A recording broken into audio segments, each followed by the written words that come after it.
All right, thanks everyone. Look, obviously many of you would have been there for the launch of the Centre for Climate Action on agricultural emissions, so I won't traverse in any further detail other than to say, New Zealand has seen incredible growth for our food and fibre sector in terms of exports. The value of that industry for us is huge. This program of work is about making sure that we keep that pole position and that we continue to find answers to support our farmers in agricultural emissions reduction. You would have also seen announcements today around a sequestration strategy.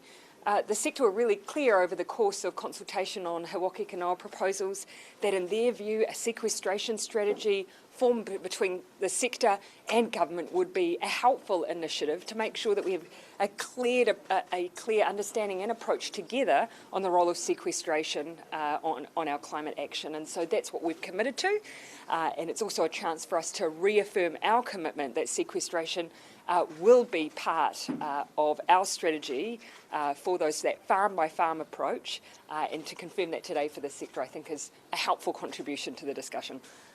Okay, fire away. You said scientifically robust. Yes. Can you clarify what would be considered to be scientifically robust forms of sequestration? Because obviously that's quite important. Yeah, well obviously there's already a process, but I think the point we're trying to make here is we have to make sure that it's credible. We have to make sure that it stands up internationally. So we've committed, yes, for sequestration being part of our farm-by-farm approach, and that's something the industry has asked us for, but we've also said it does have to have a scientific basis. We're confident we can work together with industry on the strategy we take to how we'll account for that at a farm-by-farm level. We've set out our timelines. We want it counting from 2025, and I think confirmation of that today is really important. About the submissions coming out here, I haven't seen anyone yet that says you've done a good job. Can you tell me whether you're going to accept the majority or the minority? Oh, look, I think when you come out with proposals that are significant, this is big change for New Zealand, but that's because we're facing incredible change globally, and our farmers are at the front line of that. They see the impact of climate change and severe weather events, and they're impacted by it. So we're having to come up with a proposal that makes sure that we address what is our most significant contribution in terms of our emissions profile, and that is agricultural emissions. Now, the fact that that's the case is not the fault of our agricultural industry. They are some of the most sustainable in the world. But I want us to maintain that position. These proposals are all about how do we get there as a nation. How do we make sure that we invest in the tools and technology to help us get there? How do we make sure farmers know clearly what it is that if they adopt will reduce their profile and therefore the cost impost for them? That's what we're working so hard on. But change is always difficult. At the risk of asking a second question. No, you're allowed to. Tima Paeroa, Chief Executive, has said that... which Chief... The Chief Executive of Tima Paeroa said in a press release that this is a grave mistake. And that it is not in the interest of Maori. So I'm just curious as to what you think about that. Oh, actually in our engagement, I'll speak broadly here, and perhaps other ministers would also like to jump in. What I've heard clearly during the development of these proposals is a clear understanding by all our exporters and all our food producers that both, they've always been guided by making sure that we have care for the land. And we've always seen that in the way that in recent times our operators have done business. But secondly, we've got to maintain the value proposition. So it's at the heart of what we're doing. Minister. Prime Minister, just in terms of that question, so the Maori agricultural rights and interests in terms of the waka eke noa have been represented by the Federation of Māori Authorities, who do support what the actions that government's doing and do support the proposal that's put out there and think that this is going to benefit Māori farmers. Of course there's going to be challenges, but they're very much at the table in partnership with the government and they support it. I've got a question about the fish ban. Oh, sure. What do you make of the United States trade putting a ban, like a temporary ban on exporting fish, particularly when it comes to our Maori dolphins? Yeah, well, I'll have the Minister jump in and then I'll just add a couple of the measures that we've already had in place for the protection of Maui and Hector's dolphins. Look, in terms of the court judgment, we're looking and studying that very, very carefully to see what actions we can take.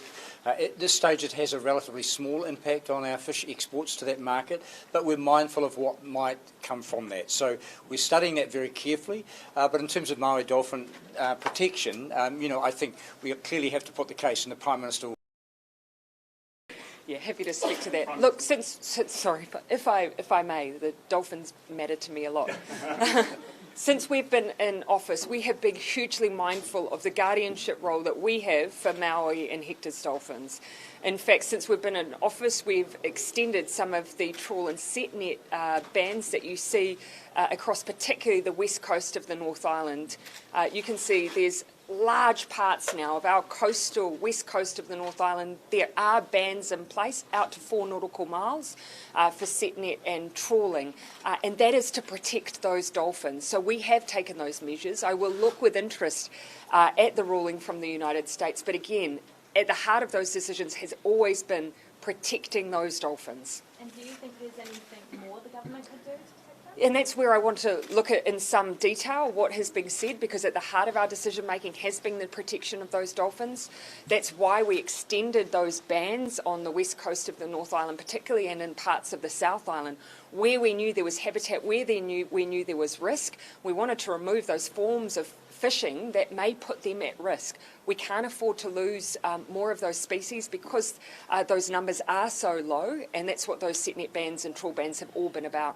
Prime Minister, just back to the 3 major projects that were announced today, can you just run us through how confident you are you can actually reach some of those emissions targets by 2020? Are this specifically the initiatives within the joint venture? The bonus capture, Yeah. for instance, Yep. the facilities improvements. Yeah, I'll have the Minister speak to some of those. Look, they are 3 initiatives. There are many more underway, and some already, have progressed, a way down the track. But clearly, we had the proof of concept has to be in the application on farm, and so making sure that farmers can use these things is what this joint venture is about. A lot of exciting technologies. Applying them to the pastoral systems that New Zealand has is the area of challenge. That's why those companies that get the market signals very clearly are saying, how can we come back and help New Zealand farmers to implement all and any of the technologies that we can develop? Great in concept, but are we going to see some sort of reduction by 2030 as you're promising, as a result of these particular projects? I'm absolutely confident that with these projects and many others that will pop up between now and 2030, that we'll reach the 10% target and go beyond that, which is an ambition of many companies to actually reduce more than 10%. Could I ask, just going back to the egg emissions pricing proposal, you've said that you've listened to the feedback from submissions with regards to sequestration.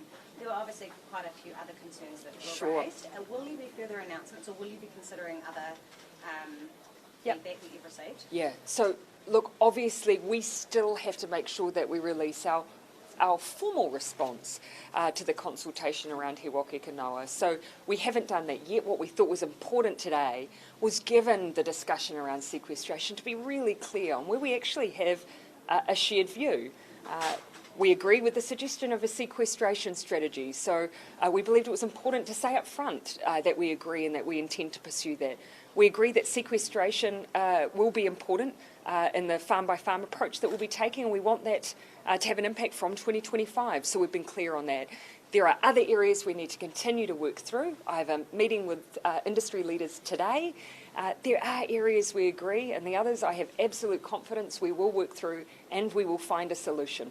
Prime Minister, you're fairly hardy, you're a Morrinsville girl. Why are you not doing a walkabout when so many other Prime Ministers in previous years have? Well, actually, what I'm doing today is not too dissimilar to what I did at the last Fieldays. I've got several site events. Unfortunately, I also have a state visit wedged on either side. So we have the Prime Minister of Finland in the country today. I met with her this morning. I've shot down here. I have a meeting with farming leaders. I have an industry lunch, and I have another site event with Fonterra and Nestle. Not too dissimilar to what I've done in the past. Yep. Oh, sorry. No, you'll see me walking between those as well. News Hub has conducted a rather crude and unofficial poll. This is 200 people. Farmers, all farmers and all on-farm workers who were asked whether they would be following the government through past and into the next term. Sorry, if I whether could they just would- get the scientific question that Sorry, you had with this little sorry, noughts this and is- crosses Prime Minister, exercise. this is a rather crude and unofficial poll. Indeed. 200 farmers and on-farm workers questioned whether they would be following your government through into a new term. These are the results. I'm not sure what following means, but by the Voting by, for your do you know government. what? With some of the level of, unfortunately, misinformation that surrounded some of the debates we recently had, I'm quite pleased with the 5 yeses.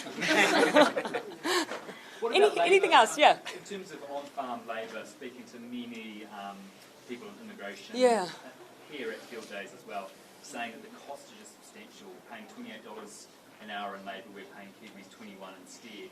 What's your government doing to help some of those farmers with those costs? So a couple of things on that. Firstly, we have incredibly low unemployment levels at the moment. We've been working with the sector, investing in promoting our food producing sector as a place to come in and gain great employment opportunities. So that's been a partnership we've had together. At the same time, we've also been working to make it easier to recruit offshore where there is difficulty in finding people. At the moment, employers have approval to recruit for over 80,000. The issue isn't the ease at which you're able to get permission to bring people into the country, it's the competition internationally to get skilled workers. We need to promote ourselves as an excellent place to come, work, live and play, and that means decent wages too. Minister O'Connor. Look, thanks. And we launched the Careers Hub, the biggest ever. There's a focus on labour shortage and skill shortage across the world. You know, that's a challenge we all face. I have a nephew who's gone from Lincoln University to Australia to work for more money. There is a market reality there. I think employers, good employers, have stepped up. They are paying more. We've just got to attract those people in and say that, you know, this is the best industry. Feeding the world, you know, one of the most exciting opportunities for them as a career, but ensure that we look after them, we provide them with a career path, and we come up with innovative ideas to capture their attention. That's exactly what the Careers Hub is about. Great. Anything else? Otherwise we'll wrap. Yeah, Thanks. Last Last one then. Last one. What would you say the mood is of the farming community at the moment? You know, you hear at Fieldays towards Labour. Do you know, I think it's clear that at the moment we're going through a period of change for our primary industry. And we are. We are grappling with the world's largest challenge, and that is how do we tackle climate change and make sure that every part of our economy, including our food producers, that we're all doing what we can and that we maintain our brand position on the world stage as being the most sustainable food producers in the world. We have had a 39% increase in exports since we came into office for our food producers. That is enormous. My goal as Prime Minister is to grow that. Now, I know, having gone out onto the world stage and spoken to the customers who buy from New Zealand, we will not maintain that growth unless we demonstrate that we continue to be a sustainable food producer. I know it's hard, but I know it's also going to be worth it in terms of the value that we will get for our products. Thanks, everyone. Prime Minister, can I just ask you, Anthony Albanese, he is still continuing to deport one person a day. Do you consider that to be Australia's problem? Look, would have put it at ease? Look, the position we've had on 501s has always been clear. There are some examples that are just wrong. There will be some examples where individuals have clearly no connection to New Zealand, where their criminality is attached to their years and years of living in Australia. But there will be others who legitimately are deported. We've only ever asked Australia to stop deporting those who are clearly not Kiwis. Sorry, that's it. Okay, thanks everyone. With umbrellas and the thunderstorm. Keep your umbrellas down.